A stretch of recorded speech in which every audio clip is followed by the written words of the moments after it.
kebahagiaan dan kesempurnaan sehingga kita dapat berkumpul di acara yang sangat berbahagia pada hari ini, di acara resepsi pernikahan dari kedua mempelai kita, Aidil Ambia Zula bersama dengan Nadia. Selamat datang kami ucapkan kembali keluarga besar Dara Baru dan juga arak rombongan yang telah tiba di kediaman yang telah kami sediakan. Baik Bapak dan Ibu tamu undangan yang berbahagia, untuk prosesi awal perjumpaan kita, marilah sama-sama kita dengarkan semapa pantun dari Sengsam Lako. Kami silakan.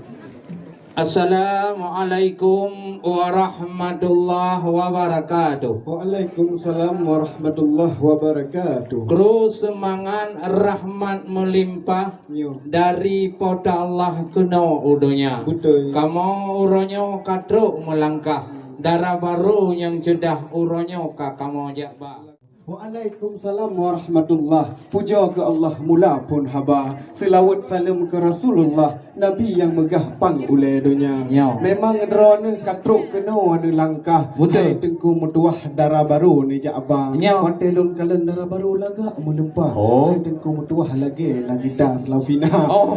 Ya. Tetapi kamu di sini rumah Pak Julkarnain paten melepah. Ya. Nyo rone kena ni langkah wahai saudara. Wate truk kena darah baru yang lagak aruman. Hanjit menan-menan ya temang lam kama. Hanjit kamu di sini nak adat na peraturan. Oh. Nah pertanyaan dilem dua kerak haba. Ya. Sebab mana depa di mana dua awaknya nyo ga kepegat acara hajuk bangkan ubir ya. Punyo saudara-saudara na truk dari Bali, dari Sulawesi, dari Mansabohnya nohe gerakan. Maka kyo mempertimbang adat budaya. Betul. Yang tu kalau tamang kedih dalam na pertanyaan dua perkara. Nyote kamu cak intak lintu urangnya. Nah kamu ba idang ubir ya. Betul. Yang temani ba orangnya kan ya kamu ya laki pulang. Dok kalian ba anak agam di Pak Jaitat kamu sun idang dalam uroka. Yang pun nak atau teman di dalam.